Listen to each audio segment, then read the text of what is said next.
ٹانگیں اکثر سوجی ہوتی ہیں، خاص طور پر پریگنینسی کے بعد ہاتھوں کی وینز میں جو کلاٹ بنتے ہیں، اس کی بنیادی طور پر جو وجہ ہوتی ہے وہ سب سے جو خطرناک چیز ہوتی ہے، جو لائف تھریٹننگ ہوتی ہے، وہ یہ ہوتی ہے کہ ہم نے نوٹس کیا ہے کہ 92% عوام جو یہ ویڈیوز دیکھتی ہے وہ نان سبسکرائب ہے ہمارے چینل کو. تو آپ سے ایک ہمبل ریکویسٹ یہ ہے کہ اس چینل کو پلیز سبسکرائب کریں تاکہ آپ کے لیے ہم بہتر سے بہتر کانٹینٹ بنائیں اور بڑے سے بڑے ڈاکٹرز کو اپنے پلیٹ فارم پہ لا سکیں.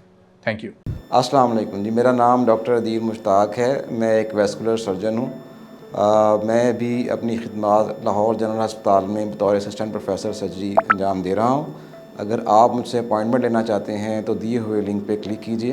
اچھا، کچھ دن پہلے بلکہ عام روٹین میں ہمارے پاس کچھ پیشنٹس آتے ہیں جن کی ٹانگیں اکثر سوجی ہوتی ہیں، خاص طور پر پریگنینسی کے بعد یا جو کوئی لمبا سفر کر کے آئیں یا کسی لمبی سرجری کے بعد، تو اکثر ان کی ٹانگیں سوج جاتی ہیں اور سویل کر جاتی ہیں اور بڑی ہو جاتی ہیں.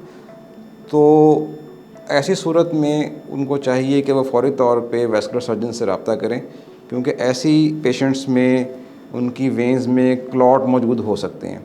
تو جب ایسے پیشنٹ ہمارے پاس آتے ہیں تو ہم فوری طور پہ ویسکولر سرجن خود ان کا الٹراساؤنڈ کرتے ہیں. آپ ہمارے پاس آئیں اور ہم خود آپ کا الٹراساؤنڈ کریں گے، اینڈ دین ہم اس کے اوپر ڈیسائیڈ کرتے ہیں کہ پیشنٹ کو کتنا زیادہ پرابلم ہے اور اس کے مطابق اس کی ٹریٹمنٹ کی جاتی ہے.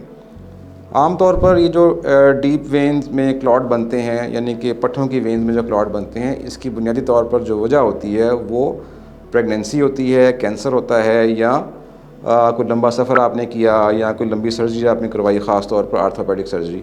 ان کے نتیجے میں عام طور پر یہ کلاٹس بنتے ہیں. اور اس میں سب سے جو خطرناک چیز ہوتی ہے، جو لائف تھریٹننگ ہوتی ہے، وہ یہ ہوتی ہے کہ یہ کلاٹ آپ کی ہارٹ میں جا سکتے ہیں اور آپ کی جان کو خطرہ کا باعث بن سکتے ہیں. اس لیے ان کلاٹس کا فوری طور پر ٹریٹمنٹ کرنا ضروری ہے. جتنا جلدی ان کا ٹریٹمنٹ ہم کر سکتے ہیں، سٹارٹ کر دیں گے، اتنا ہی بہتر ان کے کلاٹ ختم ہونے کا چانس ہوتا ہے. عام طور پر یہ کلاٹس میڈیکل ٹریٹمنٹ سے، یعنی کہ سرجری یا کسی بھی انٹرونشن کے بغیر سالو کیے جا سکتے ہیں اگر ہم ان کو ٹائملی ڈیل کر لیں. بعض اوقات بہت بڑے کلاٹ بن جاتے ہیں یا بہت زیادہ کلاٹس بنتے ہیں، تو ایسی صورت میں ہمیں کوئی نہ کوئی انٹرونشن کرنی پڑتی ہے، لیکن ایسا بہت کم ہوتا ہے. عام طور پر میڈیسن سے ہی اس کا علاج ممکن ہے، اور اس کے علاج کی ڈیوریشن عام طور پر 3 to 6 months ہوتی ہے، اور اس کا علاج فوری طور پر کرنا بہت ضروری ہے. ادروائز یہ آپ کی جان کو خطرے کا باعث بن سکتے ہیں.